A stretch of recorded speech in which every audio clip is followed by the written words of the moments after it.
Hello, everybody. Welcome back to another episode of Eat, Meat, and Question Everything. Today, we've got like a double whammy, two people and one camera. How exciting is that? We have Scott and Jenn here from Wired for Healing.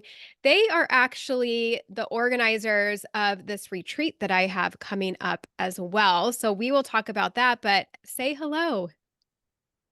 Hey, well, two people and one camera, but also one microphone. So she's the smart one of the two of us. So I'll probably just keep my mouth shut and just anchor that over to her. But Stop it. yeah, thanks so much for having me on, Courtney. Love you. I'm excited to have you guys because I think we have an important topic to talk about today. If carnivore is not enough, or if you're struggling and the whole like food addiction side of things. So it's going to be some good stuff. But first, before we get into that, let's touch a little bit like on your story, who you are, how you got here, and why you eat the way you eat. Well, talking about food addictions, I myself, Scott Everson, am a complete food addict. I am captain food addiction. So I think a lot of people could probably relate to my story.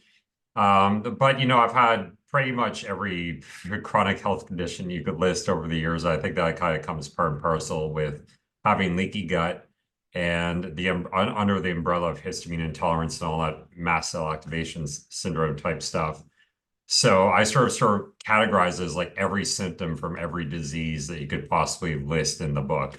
So I've been there, I've done it with everything, and it has taken pretty much every protocol, every diet, every supplement, every medication you could possibly imagine to try and cure myself and fix myself. And I realized that the simplest solution to a lot of my problems were the least costly, free solutions, the most natural, simplest solutions out there. And I actually got Jenn as a coach to come help me, and that's why we started coaching together in part of our group. So really, that's my story in a very brief nutshell. But Yeah, and I came into carnivore a very slow way, dealing with insulin resistance from the time I was a child. I couldn't go 2 hours without food. I would get shaky, brain fog, ADHD symptoms that I know I had now as a child, but didn't understand at the time what I was going through. So my evolution to carnivore was kind of a longer, slower one where I went, whole foods first, then I went keto, and then I just kept weeding things out of my diet. And as I would weed things out, I would feel better and better and better. And once I was on carnivore, I had no polycystic ovarian syndrome symptoms anymore, no insulin resistance symptoms anymore. So it helped me to resolve a lot of my health issues. But the thing that was the case for Scott and I both is that it didn't fix everything for us, right? Like there was still lingering symptoms, lingering reactions, lingering anxiety, lingering depression. For me, fatigue is one of my longest lingering symptoms that I've dealt with. And that wasn't cured by carnivore. It was helped tremendously by carnivore. But I feel like there's a lot of us out here in this community where it's taken us to a certain level of healing and to where we, really rely on the diet for a certain level of being able to function. But there was a lot of extra tools that we had to learn to implement as well in order to kind of get us through those last few levels of healing. So that's when we came on board together, because we've learned a lot of these skills to where there's a lot of valuable things that we can do on top of diet, and considering our lifestyle choices and our spirituality or our mindset. And one of the biggest things is if you don't believe you're going to heal, you're not, right? So our mindset's really important too. So our business, Wired for Healing, is number one about helping people to return to their natural state. And all of our natural state is to be calm and to have that sense of well-being and to be vibrant and joyful and full of love. But because of our lifestyle, because of our diet, because of our mindsets that have developed over years, we've gotten away from that natural state. So our main concept is helping people learn the different avenues that they can return their body back to their natural state, but also to implement things like lifestyle skills and mindfulness tools that can help people kind of take their healing and recovery process to the next level. I will just say though, so we want to list off a few things today as to maybe the reasons why you're not progressing your carnivore. And I want to leave a little bit of a cliffhanger for the end, that I bet most of you guys will not be able to guess.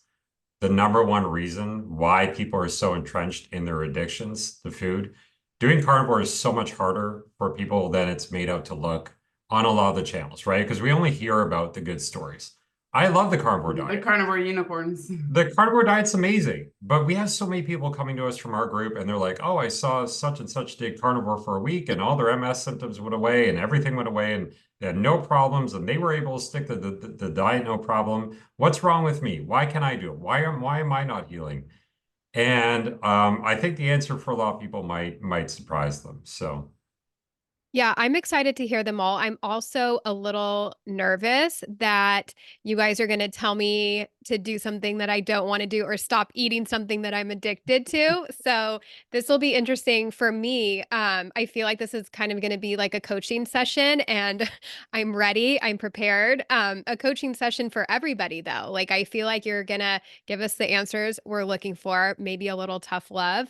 And I also think, what you've touched on is there's a lot of inner work that we have to do. Like, carnivore is not just the answer. Like, there's a lot of bits and pieces, taking like, the whole body approach and doing, the mindfulness stuff and meditation and this, that, and the other. So I'm excited to dive right in. Tell me all the things. Tell me what I need to do, what we need to do to fix our struggles eating this way.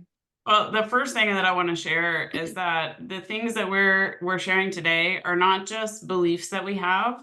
It's not just an idea. These are real, true things that we both struggled with, and all of my clients struggle with. So there's a lot of people out there that think that they're alone because they're still dealing with this like self-sabotage or addiction or digestion, even though they're doing everything that they're told to do. So I want you to understand, we believe that you can't share what you don't have. So everything that we're doing, we are practicing for ourselves, and we're not a finished work. I mean, my stomach bloated up 6 months pregnant 3 days ago.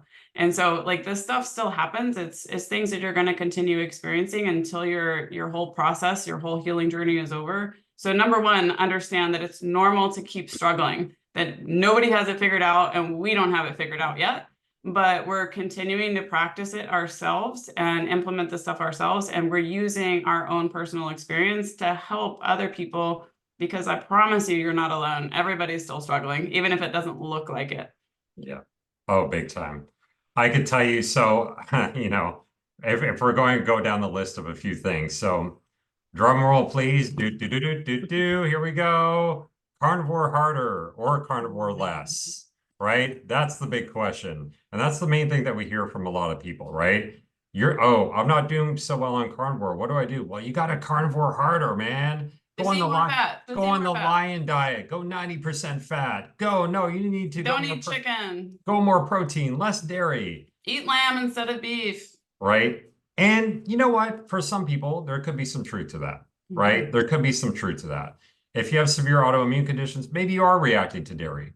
Maybe you are eating too much fat because you have a sluggish gallbladder. You don't have enough acid to digest or enzymes to digest the protein, right?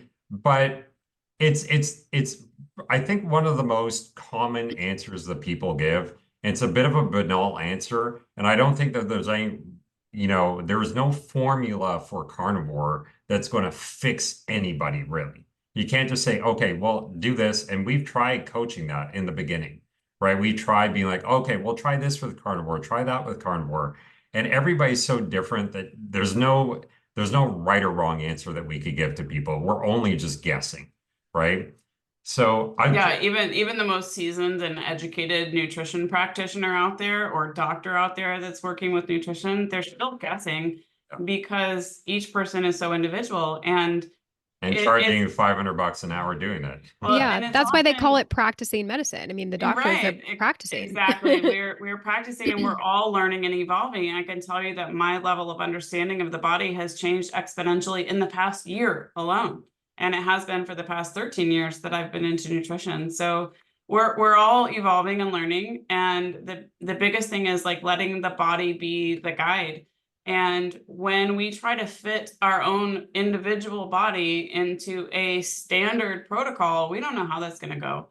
And one of the biggest issues that I found is when we try to do that, when we try to fit ourselves into someone else's experience. So because this worked for me, it has to work for you. And that's often not the case. Yeah. Some people need more fat. Some people need less fat. Some people need to fast more. Some people need to not fast at all. So we've both found it to be true that there is no absolute clear black and white lines that have to be drawn. So understand, if you're listening out there and you're following what worked for somebody else and it's not working for you, understand that it doesn't necessarily mean that you're not doing it right. It might mean that your body is, going through something else. And one of the biggest things is because we focus on nutrition so much, we're always just looking at what do I need to change in my food? But often it's about what's going on in my body besides the food. What it's not always what you're eating, but sometimes what you're not eating. So for example, if somebody goes from a standard American diet straight into a carnivore diet and they have major oxalate issues that they didn't know existed, they could start dumping oxalates pretty hard. And after 2 weeks on carnivore, it blows up in their face. And they think that it's the meat that's causing it, when in reaction, it's the detox that's happening within the body. So sometimes it's not the food that's coming in, but possibly the foods that aren't coming in, or possibly what it's prompting to happen in your own body, whether it be detox or die off or, healing reactions. There's all kinds of things that can happen that can look like a reaction to a food, but it's actually a healing reaction that's coming that could even be beneficial for you, but sometimes hard to tolerate if we make that jump from a standard diet straight into a super strict carnivore diet without transitioning properly. Yeah. And I can tell you in my case with carnivore, I mean, the wheels really fell off for me in a few different ways. I got food poisoning, and directly from food poisoning, my stomach was super inflamed and I could never handle fat well. I think it's because I had gastritis or something, but I can never handle fat well. And my motility is very slow. And fat actually is, obviously you need a lot more stomach acid to sit in your stomach for longer to digest that fat and protein. And also the fat, I have sluggish gallbladder, so I wasn't able to break down that fat. So that caused a lot of issues for me. When I started scooping butter down my face and I was doing all this sort of rendered fat is the worst, by the way. If you have that condition like I did, and you start taking in all this rendered fat, it will destroy your stomach, and that's where I see some people going wrong with carnivore. And it made my inflammation way worse. And then all of a sudden I couldn't tolerate any meat. Like that was the end of it. I couldn't eat red meat anymore, anything. And I'm still trying to work my way back to that to some degree.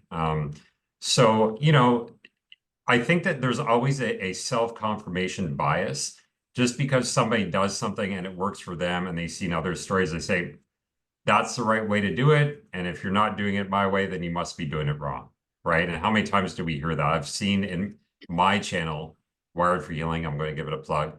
If you see in the comments, it's only your channel though, right? Sorry. Yeah, it's just his channel. I started it. She's taken it over anyway. But I created that channel to detail my journey on carnivore, right? And there were times later on in the journey where I was like, oh man, this isn't going so well right now. My stomach's blown up on carnivore. And you should have seen the exodus from my channel, right? And I wasn't even criticized. I think the carnivore diet is fantastic. I think it's an amazing diet. It heals autoimmune conditions. It really keeps symptoms at bay. It's the ultimate elimination diet. But I was just saying, okay, this isn't working so well for me right now. And people were just jumping on me like you couldn't believe. They were saying, oh my God, you're just not doing it right. You have no idea what you're doing. I had, 200 people unsubscribe from me that day. Like it was terrible. So I think that when you find a solution for yourself, that's great. The problem I see with a lot of practitioners is that they've also gone this route as well, where they've gone carnivore, they've gone a sort of route in healing, whether it's with herbs or protocols or whatever, and they assign this one size fits all protocol to everybody. And I could just tell you that for the most part, it just doesn't work. And in fact, the way you're practicing could actually make people a lot worse if you don't take that individualized approach. Yeah, I agree. I mean, everything shouldn't be a one size fits all. I think it's one thing to kind of like share what you're doing because it gives somebody ideas on, okay, this isn't working. I need to make some changes. Maybe this could be it. But the blanket statement, like this is what everyone needs to do, yeah, definitely don't agree with. I mean, the bio individuality like is definitely a thing. So let's get into it. What give me more. I love this talk already. Well, let's talk about a couple of other things that could be off, right? So we talked about if we don't transition to carnivore slowly, that can be a big problem for a lot of people. An example of that is my sister. After 2 weeks on carnivore, her kidneys released 13 kidney stones, right? So she ended up having to have, too, by the way. she had to have four surgeries over like 3 months, where they had to go in there and blast kidney stones. So there's a lot of things, like I mentioned, that are going on behind the scenes that we don't understand. And so when we make any kind of shifts in our diet, it's going to change so many things within our body. And our body has to be in a certain state of health to be able to handle that. Our detox pathways have to be good in order to handle carnivore. Our digestion has to be good. Our stomach acid has to be good. Our bile flow has to be good. We can't have a bunch of gallstones in our gallbladder. So there's a lot of things that the body has to be able to handle when we switch to carnivore. But then let's say that you are on carnivore, you're dealing with it okay, you've transitioned well, or you're dealing with it all right at this point, and you've seen a lot of improvements in your life, but you just haven't quite gotten there, and you have a lot of lingering symptoms. So then what do you do? So what we do is we look at the next level. Like we have to keep an open mind and keep digging. And one of the biggest things is to take a look at your lifestyle. And so I don't believe that our natural state is to live within four walls with artificial lighting and to not be social. So you can imagine everybody during COVID, if they were isolating, I say most people, I actually loved COVID personally, but but I was already in a pretty good place at the time. But most people, we didn't have social interaction. We were not going outside. We were staying inside in the lights. And most people started drinking more, started eating bad food, put on a bunch of weight, Got to bed late. got depressed, staying up late because they're not going to their job. So this is not a natural environment for us. So one big thing to take a look at is, okay, what's my sleep schedule like? And can I make adjustments there? What's my circadian rhythm? Am I getting sunlight during the day? Am I getting fresh air? Am I moving? And then also taking a look at the relationships in your life. And the way I kind of think of it is when things are not going well with our health, it's a clear indication that number one, we're not in our natural state. And number two, there's some source of toxicity in our life. And that toxicity can be our gut. Our gut can just be toxic. Our mind can be toxic. Our relationships can be toxic. Our environment can be toxic. Our schedules can be toxic. There's toxicity that can be found anywhere. So we could take a look a little bit deeper and see what your schedule is like, and see what your sleep is like, and see what your habits are, and make adjustments to that. So lifestyle factors can be just as important and kind of get you to that next layer of healing past diet. And Scott's the habit genius here. He's really good at habit stacking and helping people with that. Yeah, I think for myself, what's really helped the most in that regard is, I think people need to stay organized to a plan. To be honest with you, I'm that way, and this has been shown in the research. When you write your goals down, you're 30% or whatever it is more likely to actually achieve your goals. So, if you've ever read the book Atomic Habits, that's something that really has helped me tremendously. Is you sort of write out what you do in a day. People aren't self-aware. I wasn't aware of what I was doing in a day until I realized I was living like crap. I was waking up, I was watching, doom scrolling on our phones, or like waking up and text messaging people immediately, or getting right into work after waking up. Yeah, listening to podcasts all day about symptoms and diseases and stuff like that. And that keeps you in this chronic stress loop. It becomes your identity, right? So I started by writing down a list. What do I do in a day? And here's what I do. Is it positive, negative, or neutral towards my ultimate goal of healing, right? So a neutral might just be like brushing your teeth or something like that, taking a shower, whatever.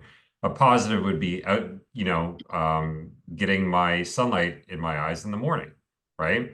And a negative would be doom scrolling. So I set my intention for the day. This is what I'm going to do today. I'm going to write out a list. I'm going to wake up. I'm going to do a meditation. Then I'm going to go get some light in my eyes or turn on my red light, do some grounding, get out in nature. Here's one thing people miss out on. Actually try to find some joy. Like actually do something fun, which is Play. a lot, which is the most healing thing. I find that a lot of people them stressing about their health is making them unhealthy, right? Them obsessing about their Yeah. health is making them unhealthy. And I was in that constant loop every day, just obsession, going down these rabbit holes, so on and so forth. So staying organized towards your goal, your ultimate goals of whatever that might be, whether it's healing or you want to make more money or you want to build on your relationships or whatever, you have to keep it organized and actually list it out and build the habits towards And that. another thing is, a lot of times when people hear this and they want to start working on their habits, they think like, oh, I don't like structure, I don't like habits, I don't like patterns or whatever. Realize that everybody has habits. You have a morning routine already, and you have a nighttime routine already. It may or may not be healthy, like you said, it could be healthy or not healthy or neutral, but you have a routine, and just making some minor adjustments. We're not talking like you got to spend 3 hours meditating in the morning and you got to, it doesn't have to be a long practice. You can make tiny, simple, attainable adjustments to your morning routine, your night routine, and throughout your day that will have huge impacts on your body's ability to heal and your ability to feel that sense of like calm and well-being. And what he said about joy is exponentially important because, like you said, when we're not well and we're in a state of chronic illness or we're dealing with mental health issues, our mind just starts to ruminate constantly. I think of it like an attorney. It's just an attorney listing out all the evidence for either why you can't do healthy things or why your symptoms are so bad that you can't use your coping skills, or my mind is so noisy that I can't meditate. It'll list all these reasons why everything is wrong, why you can't heal, why you can't use the tools that you want to use. So it's just like this noisy roommate in your head all the time, to where you're only focusing on what's wrong in your life and you're not focusing on the blessings. And gratitude is one of the most powerful tools in your life because it changes your vibration. It changes your sense of confidence in the world, your sense of confidence in your body's ability to heal. And so when we shift our focus away from what's wrong with the world and we start paying attention to what's right with the world, and we start paying attention to our habits and where our time and energy is going, then we start to see we're reaping major rewards in our sense of well-being and in our ability to heal. Yeah. Yes. I Oh my just gosh. Oh, go Yeah. ahead. I was just going to interject one more thing to that. And one way that I really, sorry, one way that I really implemented that change, like Jennifer is talking about, it doesn't have to be a complete overhaul of your life. It could be just changing your environment. That's what started it for me. And when I started changing my environment, I could put up like little pictures, I write little notes to myself. I turned my house into a positive affirmation machine, right? And having that change in gratitude, like from switching, oh, everything is wrong, and flipping the script on that, that completely, like actually having gratitude for your challenges, having gratitude for your illness. Some people can't understand why I would have gratitude for my illness. I've suffered like crazy for years. The worst, I was bedbound for 3 years. I couldn't move. I have gratitude for it because I'm here talking to Courtney, Luna, and Jennifer, two amazing people. I'm living my purpose. I'm understanding the connections to everything.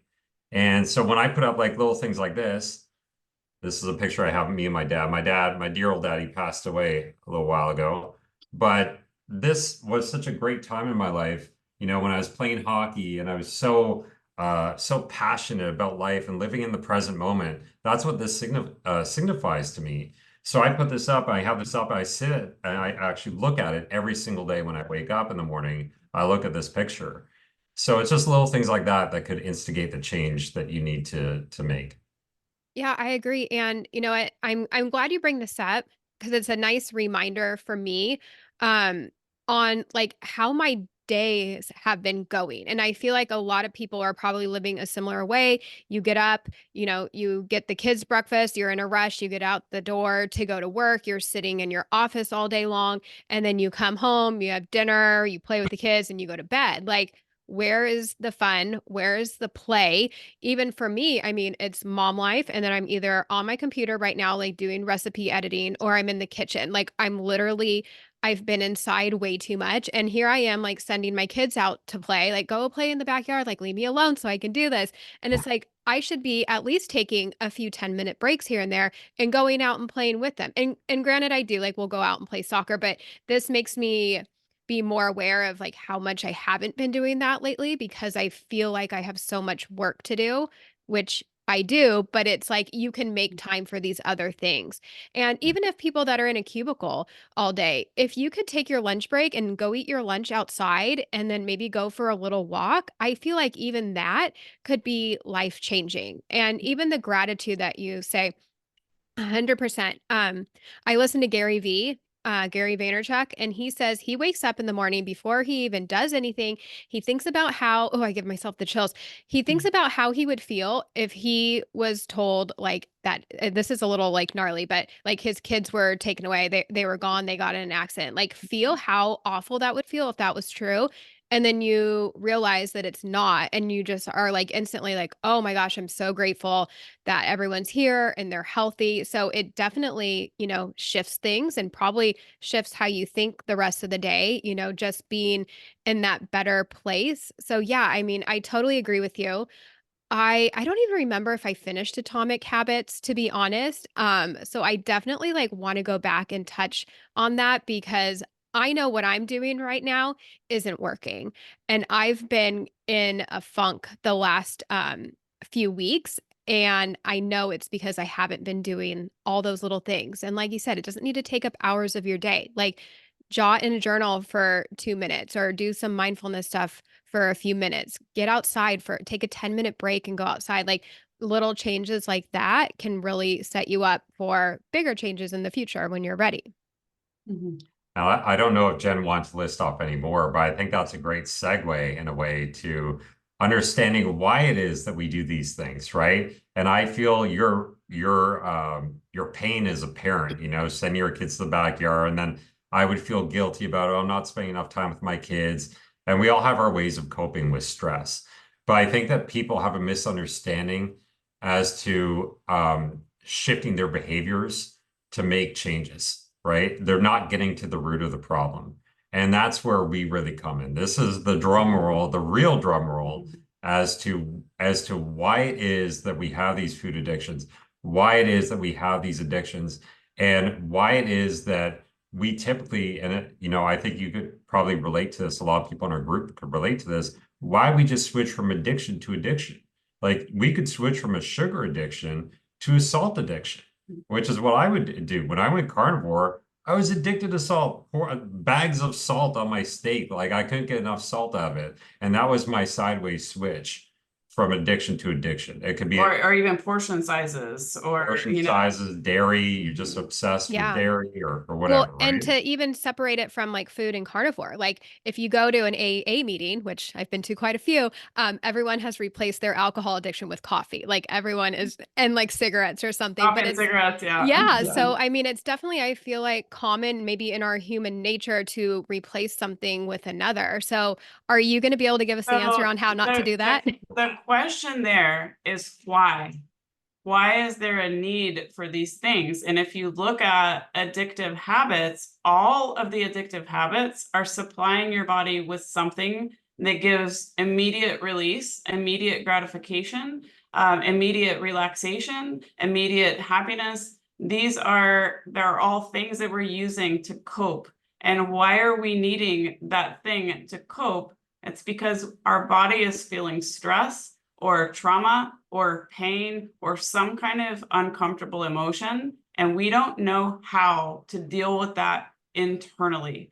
And so when we look at the carnivore diet or even the lifestyle skills, we're kind of looking at structural things. We're looking at our structural body, we're looking at our structural life, But one massive missing component to all of this, which is getting a lot of spotlight shown on it right now, is the nervous system.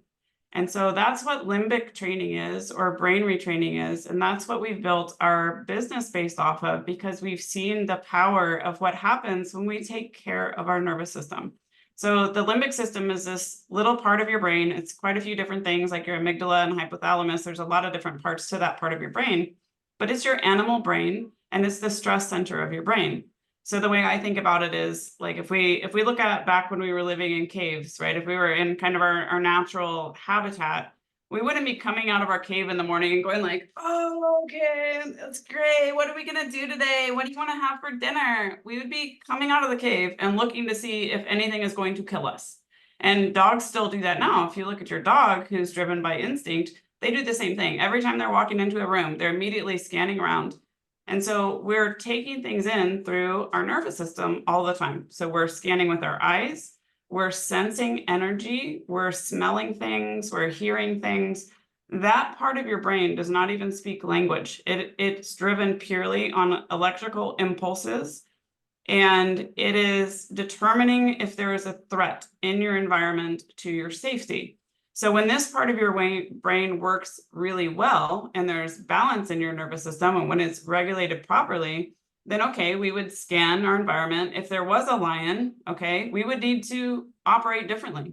So if there's a lion in your presence, you're not going to be able to, rest and take a nap. You're not going to be able to access your memory of like, oh, remember this time when I was 5 years old and I had this ice cream with my grandfather and it was great? You can't access that.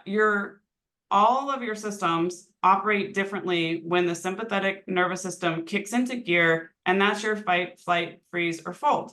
And in that situation, your brain has determined that there's a threat that exists, and it sends a signal to the rest of your nervous system, which goes to your organs, your blood flow, your heart. It speeds up your blood flow.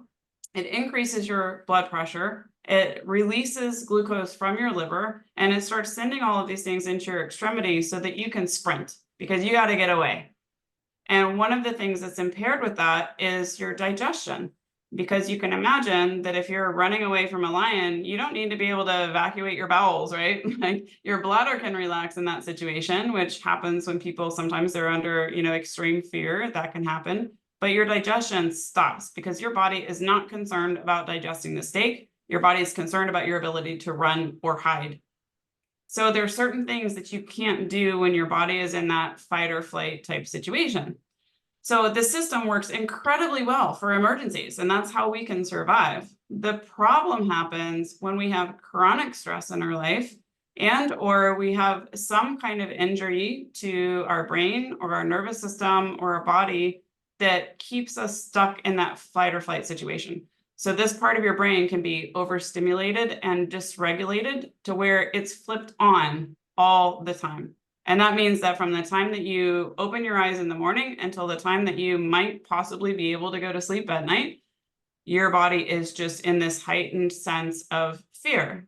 And there's a lot of side effects of being in that situation. One of those is high blood pressure. One of those is shortness of breath. One of those is anxiety. One of those is panic, fear, all of those. Inflammation, indigestion, not being able to digest your food, slow motility. All of these things are actually attributed to your nervous system just being under chronic stress. This happens to people who have mold toxicity or Lyme disease. It happens to people that have any kind of trauma in their past. It happens to people that deal with chronic pain. It can also happen due to gut imbalances. It can happen due to a brain injury, like traumatic brain injury. There's a multitude of things that can cause this light switch to get flipped on. And so part of that animal part of your brain is impulsive. And that is where the addiction comes from. And that's where self-sabotage comes from. And I cannot tell you how many clients of mine contact me, even one as recently as last night, saying, you're wasting your money because as much as I want to get better, I did exactly the things that you didn't recommend that I do yesterday. I could not control myself. I'm a lost cause. I'm going to keep doing the things that I know are hurting me. I can't do anything about it. I'm never going to get healed. And there's this whole train of thought going 100 miles an hour. And the important message that I have for everyone listening is, number one, this is normal. When you have limbic system impairment, which is excruciatingly common and most people are dealing with at this point in our life, this is normal. And it's not you doing this to yourself. It is a specific impulse that's coming from a frightened brain that does not believe that you're safe for whatever reason. And there can be 10 different reasons for every one person in your experience. It might not be one thing. It might be a combination of things. But when your body does not believe that it's safe and your body is stuck in fight or flight, it is desperate for anything to bring you relief, for anything to bring you calm. And that's why people turn to carbohydrates and sugar, because guess what? It does increase your dopamine. It does make you feel better. It might be for an instant, and there's going to be some kind of payoff on the other end that's negative, but instantly it works. Alcohol works. Smoking works. Doom scrolling works. TV works. All of these things work. And it's not coming from you, it's coming from your nervous system being desperate for any sense of calm that it can get. So in our experience, the way around that is not to try to fix the addiction. If you try to just depend on willpower to make yourself stop, you are going to fail. You're going to be battling that for the rest of your life. And you're going to go from one addiction to the next to the next. Yeah. Because it's not addressing the root cause. Because the problem is not the addiction in and of itself. It's why is it there in the first place? And most commonly, the reason that it's there is because of stress. And if you think about it, and I'll let you talk in a second. I know I'm talking 100 miles an hour, but if you think about it, when life is calm and happy and you're on vacation with your favorite people in the world and there's no responsibilities and no work, you often don't even find that those compulsions are there. You're not wanting to shop and buy absolutely everything on the planet when you're away from your stress. But let's say you're doing really well and life has been pretty good lately and you're feeling a good sense of calm and your symptoms are a little bit better and your mind's not been too crazy and you're feeling pretty relaxed. But then let's say something happens, like your grandmother falls and she's in the hospital. The first thing you want to do is like shove donuts in your mouth or whatever it is for you. Whatever your trigger is, whatever your compulsion is, it's going to come into effect. And so it's not when life is easy, it's when hard things happen. And so the question is, what are you going to do when things are hard?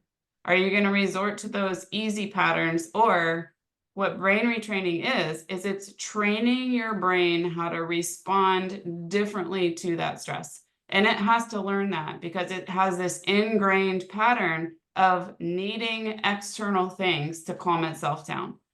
But your brain is neuroplastic. It is constantly creating new synapses between your neurons that will allow it to respond differently to stress, allow it to act differently, allow it to react differently.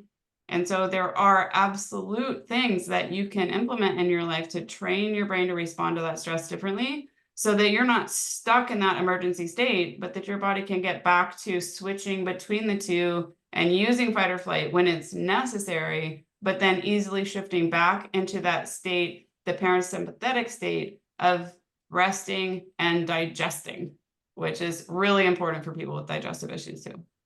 Yeah, So our brains are a lot more plastic than we think they are. And like Jen said, I think a lot of times what people are doing is they're just switching between different addictions and behaviors.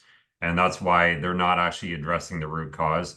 And carnivore could be great. It could also work both ways because carnivore could get your symptoms more stable, right? If you have severe histamine intolerance and you're not having these crazy immune reactions all the time, you might be in a less stressed out state, right? You're not going to be constantly having these mast cell flares and so on and so forth. So it might get you to that certain level, right? It's like, okay, I definitely feel a little bit better. My symptoms are a little bit better on carnivore.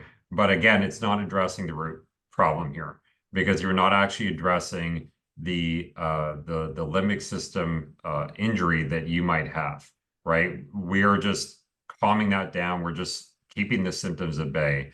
So that's where the brain retraining really comes into play, is actually changing these neural pathways, like she said with her client, that her client said, well, there's no way I'm ever going to get better, right? The more you talk like that, the more you're cementing these neural pathways into existence, okay?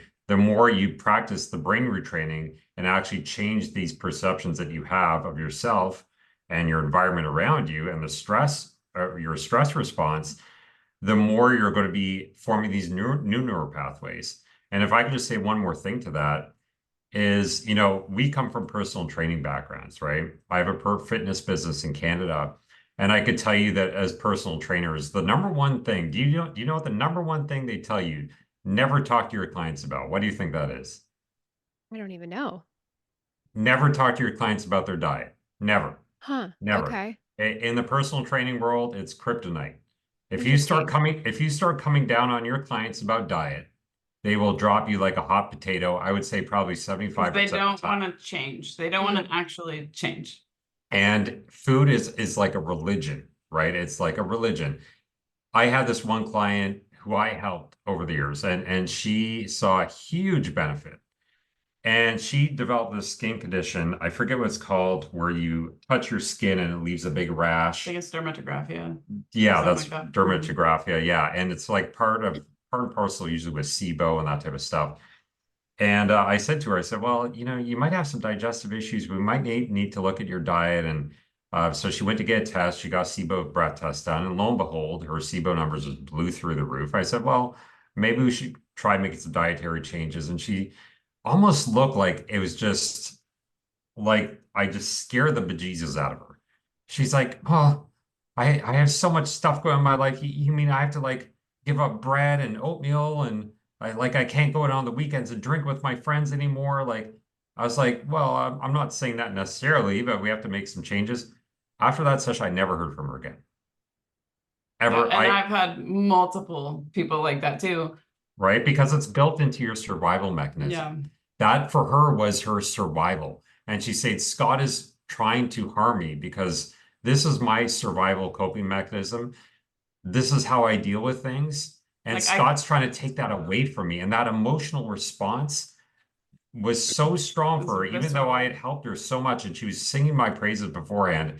It was so built into her that even though she had sessions left with me and everything, she just dropped me like a hot potato and never saw her again. And that's very common in the personal training world. So I just had to add that anecdote. And I'm sorry, I'm talking way too much. So I'll let you talk. No, that's fine. Now just to like make it clear for me so I'm understanding, is this like when you're rewiring your brain, so to speak, is this going to be like a subconscious thing, or is it just kind of what we've talked about on just getting other ways to, get your dopamine fix and being aware, like, oh, okay, I want to eat this, but I'm going to go do this instead. Is it deeper than that then? Like, So it can be, and here's the thing. So if we were to have somebody that we were working with and we told that person, okay, start retraining your brain to think differently, right? So to get out of its pattern of listing what's wrong and get out of its pattern of thinking and start thinking more positively. So you can tell a person, okay, list off affirmations every day and list off one thing you're grateful for every day and list off, something that brought you joy in that day. And you can go through those practices. I promise you, you could do that every single day for 100 days and not tell a bit of change because you don't believe it. And so in our opinion, it needs to be deeper than that. And it doesn't necessarily have to be a subconscious level, but your chances of brain retraining or the efficacy of the program depends upon your ability and willingness to surrender some time and to be a little more introspective in working on these things so that it's not just a practice, because writing an affirmation down every day isn't going to do a bit of difference if you don't believe it. If you're saying I am healed and I am strong and I'm confident and whatever little goofy affirmation you want to make, it's not going to do any good if every time you say it you're like, okay, well, that's a lie. You're not going to be able to force your brain to change. It has to come from somewhere deeper. And so even on my level of understanding on this is even meditation. I have found meditation to be the most powerful in this regard. And yet it's the same thing with meditation. When I first started meditation, I was an insomniac and I was using meditation as a tool to make myself sleep. right? So I just started listening to videos, had my earbuds in, and every night, like I was setting myself at bedtime, which like my first bedtime was like 12:30 because I was going to bed at like 4. And so I would just put my earbuds in, and like eventually it did work to calm my nervous system down, but there's a limit to how much this stuff can do. There's a limit to what gratitude's going to do if it's not coming from a deep place. And there's a limit to what meditation can do if it's not coming from a deep place. So all of this stuff is beneficial for you. But if you want this to make a real impact on your life, you got to figure out who you are. And it's really hard to know who you are when your brain is ruminating constantly about all these negative things. Or like my mind was also telling me, well, you're not good enough and you don't deserve anything and you're a terrible person and you're fat and you're ugly and nobody likes you. And just like it was this constant reel. And so for me, what made a huge difference in my life is understanding that that voice in my head is not me.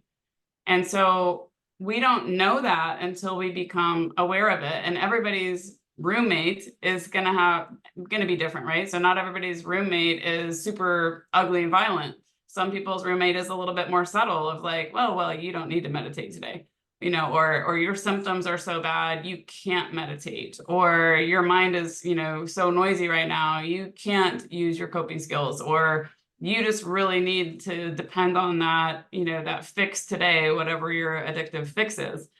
And so what was most beneficial for me is learning how to sit with myself and separate who I am from the mind body.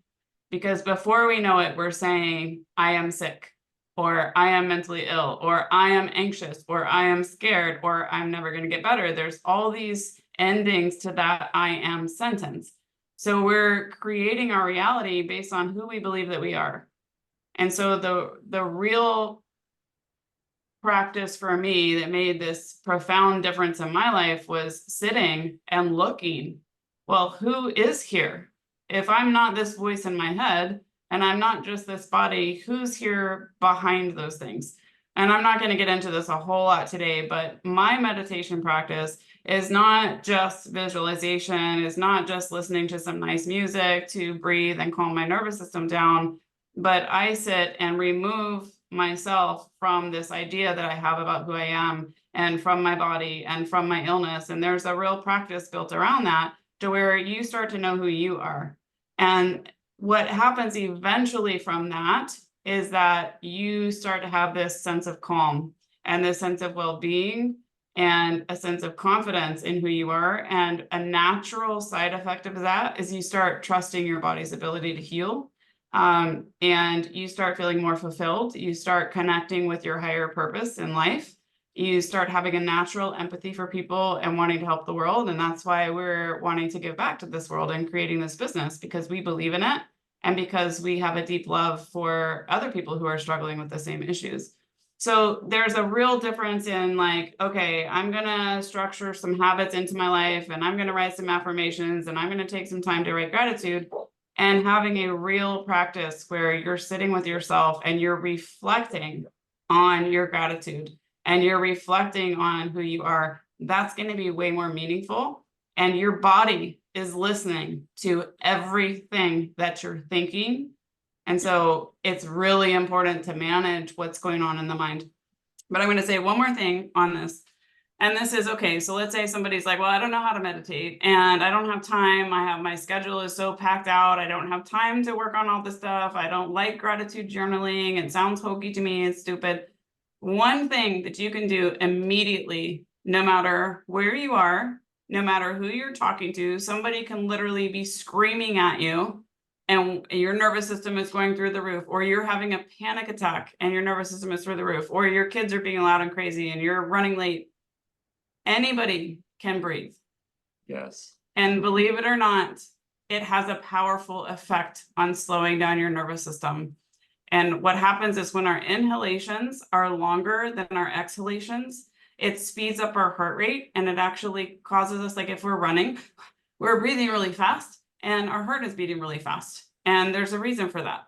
And so there's a top-down approach where you can use your thoughts and use your mind to help encourage your body out of the sympathetic nervous system and into the parasympathetic. So if I'm focusing on gratitude, it's going to help to make that switch. But we can't always do that, depending on where we are or what's happening or how extreme our panic and fear may be at the time, or how strong the addiction urge is at the time. But I promise you, if you take the time to make a long exhalation, a short inhalation, a long exhalation, it will signal, your brain will actually sense what's happening in your heart and your lungs, and it will trigger your nervous system to relax and calm down. And what you find is, if you're feeling that impulse, or you're feeling like wanting to self-sabotage yourself, or your thoughts are going crazy, or you're wanting to eat things you know you shouldn't, if you just take a beat to breathe, it'll give you some space from that decision, and it'll give it time to calm down, give it time to relax, so that you're more in your rational mind, because that's not your animal brain, is not your rational mind. So it'll allow your rational mind to come into the conversation to ask yourself, okay, does this decision align with my goals? When you're in it and that impulse is strong, you can't use that rational part of your brain. You just have, it's like you feel like you have no control over it whatsoever. So you Yeah, got and to you give don't yourself, care. yeah, right. Yeah. I just Like, don't, I know this yeah. is wrong, but I don't care. I Yeah, want I to eat don't it care in this anyways. moment. I'm desperate. Yeah. Yeah. So just like giving yourself that space, just by taking even one breath, will give you enough distance from that to make a rational decision. You have to, yeah, you have to, with our program, like you really have to meet yourself with where you're at in your journey, right? I can tell you right now, so pattern self-talk, if you're going through like crazy psych withdrawal, like I've gone through, I've talked to many people, benzo withdrawal, whatever, and your mind's going a million miles an hour, it's very hard to go through this, 5-step process of self-talk, right? And try to bring about this rational state.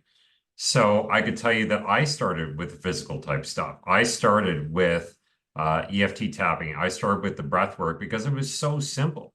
And like Jen said, like if you can't be in fight or flight mode when you're breathing slowly, right? And you feel that sense of calm come over you as you're breathing, and that stress response starts going down.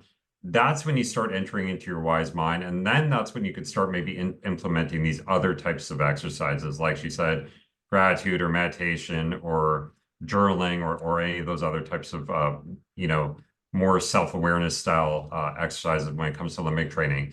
But the breathing is one, it's not going to rewire your brain. It is a hack for signaling to your nervous system that it is safe, right? There are hacks. So, it could be such a simple thing like that, just to put yourself into that wise mind, where then you could actually start implementing some of these actual mental components of brain retraining that actually, start to rewire your brain and develop these new neural pathways. And that's a really good point, because sometimes, depending on where your level of fight or flight is, sometimes distraction is the best way in. Because, and I'll tell you how I know this. So in working with my sister who was dealing with the most extreme level of psych meds withdrawal syndrome, like it was, I'm talking rage and just the highest level of fear. She would say that she felt like somebody was hiding around the couch with a machine gun about to kill everybody. I mean, and like in a very real way, just shaking in absolute terror. So what you learn from your experience of dealing with somebody who their fight or flight is at that life or death level is, if I were to tell her, okay, go, journal for 15 minutes about how grateful you are, it's just like, you can't. So just like you said, you have to meet your body where it is and like find your way in. And that's going to be different depending on what level of anxiety you're at. So for her, it was so extreme, we had to remember to breathe. And then also we would do things like paying attention to the senses, because your senses are what your brain is using to perceive if there is a threat. So she would look around the room and she would look at my face and see that my face is not scared. And that would allow her to calm down a little bit. She'd breathe, which would allow her to calm down a little bit. We would count fingers. We would look for a specific color in the room. Tell me everything that's red in this room. Like, just taking in the senses will allow that part of your brain to understand, oh, wait, it's not a life or death situation.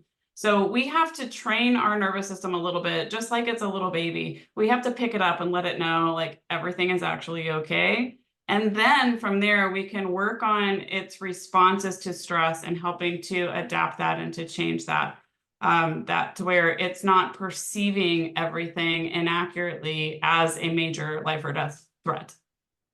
So what Yeah. foods are you addicted to, Courtney? Tell us. Oh, goodness. I mean, I feel like all of us, well, not all of us, but a lot of us are struggling with moderating dairy. And for me, it's like maybe this is the addiction speaking, but I'm never going to get rid of it completely because I feel like it's the one thing that makes this way of eating sustainable, you know, like just eating meat. Like I've tried it and it's not for me, but I'm aware of how that sounds like, oh, let me just keep a little bit of my addiction in. But I Yeah. feel like that would be the main one is the dairy for a lot of people. Yeah, if you think about it, like an alcoholic, since you mentioned AA earlier, I mean, it's founded on these same principles, but it's like an alcoholic saying like, oh, well, I can have one shot when I'm golfing, or like one beer when I'm golfing, and it often doesn't end up being that. So we all have different gateways to where we can see the end of that road. We know where it's going to end up, but we kind of do it anyway. But my thing is, when you're feeling that compulsion, anybody out there, if you're feeling the compulsion coming up, like I'm about to go eat this stuff, or I'm about to, whatever it is, check in with yourself. Dr. Siwes, Dr. Siwes? Hmm. So I watched one of his videos years ago, and he says he acts as if he has a valve right here on his shoulder. And he's like, if I start to feel that impulse, I check in with that valve, and it's like a steam release valve. And just check in with yourself and see like, what is the steam level at right now? And if that steam level is super high, then go manage the steam first. Press the button, release the valve. And you can release that through breathing, through going for a walk, through, listening to music, playing with your kids, dogs, whatever. Do something to release the steam first. And then you can come back and see, is it even there anymore? And oftentimes it goes away, it passes. It doesn't take much time to pass, but just checking in with yourself multiple times a day and seeing like, okay, where's my steam level at? And what coping skills can I use to get the steam level down so that I don't have that compulsion? Because we Yeah. believe that it's all just chemical, and it's like, I don't have any control over this. It's just chemical, and I it's don't not true. I don't know if I'd be able to control myself with your carnivore bread though, to be honest with you. It looks really I was look at the grilled cheese. I was like, man, I would not. Oh, I can't wait to make this at the Abs retreat. Abstainer or moderator? I'm abstainer. I can't. There's no Well, I moderation. will not be abstaining. She will not be abstaining. Yeah, the dairy thing, I mean, because it's like, okay, that was never really my issue in the past. I mean, it was carbs and sugar. And then, so yes, I have replaced it with that. But yeah, and the last couple weeks have been hard for me, turning to food for comfort, but knowing all the things I should, like all the things I preach, like I haven't been doing. Like instead of going to get, a second bowl of pork rind cereal, I should distract myself. I should go for a walk. I should do whatever, like check in with why I'm wanting to eat that because clearly I'm not hungry, but I'm emotionally wanting to eat that. But then I Mhm. just get stuck where I'm like, but I don't care. Like, I don't want to do all these tools. I don't care. I just want to go eat that. So that's where I've been at the last Yeah, couple and weeks. that's really valid. And my answer to that is, this is where the self-discovery process comes in. And this is a deeper discussion that we could have another time. But when we work on our relationship with ourself and our relationship with our body, we start to build up this sense of wanting to do good things instead of not caring. All of that comes from, okay, am I in my head right now? Am I in my mind? Am I being the person, or am I being the true me? Because there is a difference there. And so when all of that self-sabotage or not caring thing, it comes from the mind. It does not come from you. I guarantee you, I can promise you with zero doubt that Courtney does not want to hurt herself. And Courtney wants to take the best care of herself. And that's why there's a part of us that's like, oh yeah, I want to be healthy and I want to only eat healthy things. But then there's another part of us that's like, oh, but I don't care. But that part of ourselves is not who we truly are. It's part of a mind that is not really well. It's not completely in alignment with who we are. So through the process of like self-discovery type meditation, you learn to distance yourself from that voice. And the real you is where your calm, your sense of calm is, and where you love and care about yourself. All the negativity stuff comes from the mind. It's not you. But that comes with practice. With the first step is awareness, right? Like you were mentioning AA before. The first step is being aware that there's a problem. And then the second step is knowing what's you and what's not you. And so knowing that all that stuff comes from a mind, and we can't expect a mind that's not completely healthy to act completely like the way we would want it to, right? So we have to expect the stuff coming from an unhealthy mind. But the key there is knowing that it's not you, and then distancing you from those type of thoughts and feelings. And I can promise anybody that is willing, like the key is being willing to surrender that part of your mind. Because as Scott and I just had this conversation last week, like there's a very normal thing that happens to everyone where you've got a toolbox full of tools that you know will help. So what is it that keeps us from opening that toolbox and accessing those tools? And in my opinion, it's surrender, being willing to do whatever it takes in order to love ourselves and care for this body that we're living in. So everything good that we could possibly want in this world is on the other side of surrendering and on the other side of resistance. And so that's a conversation, a big conversation you can have with yourself, which is like, okay, who is it that's here that's wanting to sabotage me? Is it me? And then you realize the answer is no. The answer is it's coming from my brain. I'm the one who's aware of what's happening. And then to be willing to sacrifice that, to be willing to lay it down and say, okay, I'm not going to serve my mind. I'm not going to let my mind be in control. I'm going to spend time with the real me, with myself, and getting to know who this person is, because this person only wants good for me. And that's the truth for everyone, but it comes through willingness and sacrifice, not willpower, because willpower also comes from the mind, but willingness to sacrifice our time, willing to sacrifice our impulses, and willing to distance ourselves from the mind. Yeah, and I think I'm realizing right now maybe why those quick little in the instant tools weren't helping me, why I didn't care is because I haven't been doing all the inner work in the bigger picture like you've been talking about. Like I have fallen off of like self-care and meditation and all the little things that keep me a happy person.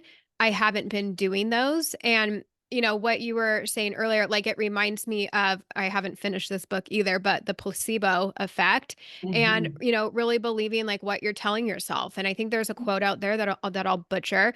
It's something about like, whatever you tell yourself, whether it's true or not, like you're right. So Mhm. whatever you're Yep. saying, you are right, even if Mhm. it's awful or even if it's great.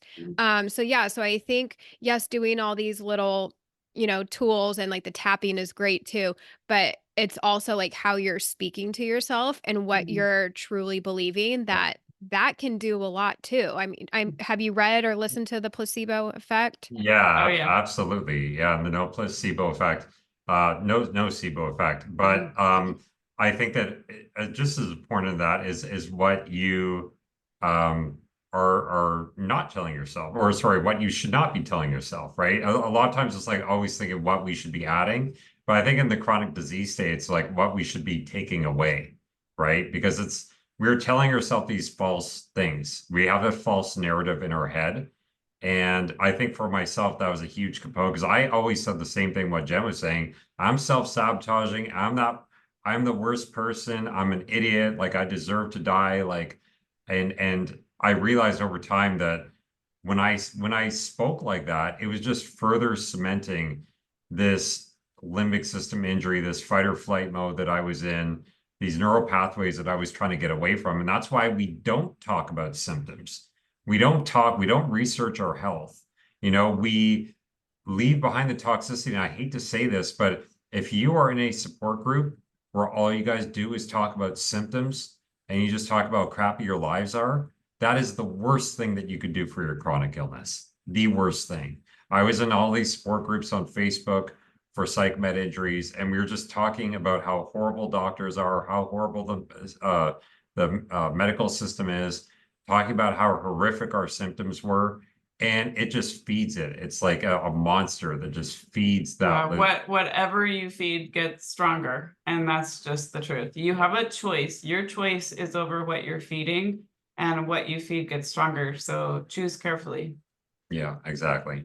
Yeah, and I will say too, so like when he would be in those mind states before, I'd be coaching him and I would be trying to share the stuff with him, and I'm sharing this personal thing because I know he wants to help people, but it's also really normal for your brain to fight back. I mean, he would argue with me to the core. You are wrong. This is sabotage. I hate myself. I don't deserve it. Like, it was just like, it would be so strong, and I'd be like, okay, that's not true. It's not true. And now, like, And even then, I thought she was full of yeah, shit. I was like, yeah, he okay, would it's listen not to me. true, Like, whatever. for a long time, he would listen to me. So like everybody gets to a certain point where they learn this stuff for real, to where it's not just a practice, but where they learn how to understand, to perceive what's happening in their mind and separate themselves from what's happening in the mind. And what's happened in his life is amazing. It's just evidence. Even being in a room with him, it's evident how much work is being done. And all this, like I said, I'm preaching from experience, because I've also practiced all this stuff for myself. Amazing. Okay. Is there anything else you want to leave anybody with that we didn't touch on? Or did we cover the No, basics? Well, I have one last note Okay. for everyone, and that is just the number one key besides breathing is just spend quiet time with yourself. And I know that it can feel extremely uncomfortable if your symptoms are raging or if your mind is going 100 miles an hour. Your impulse might be to distract yourself. But if you just learn to sit with yourself in silence, not trying to make the mind stop, not trying to force your brain to be positive, but to shift your attention away from what's going on in the mind and focus on a deeper place that is the real you.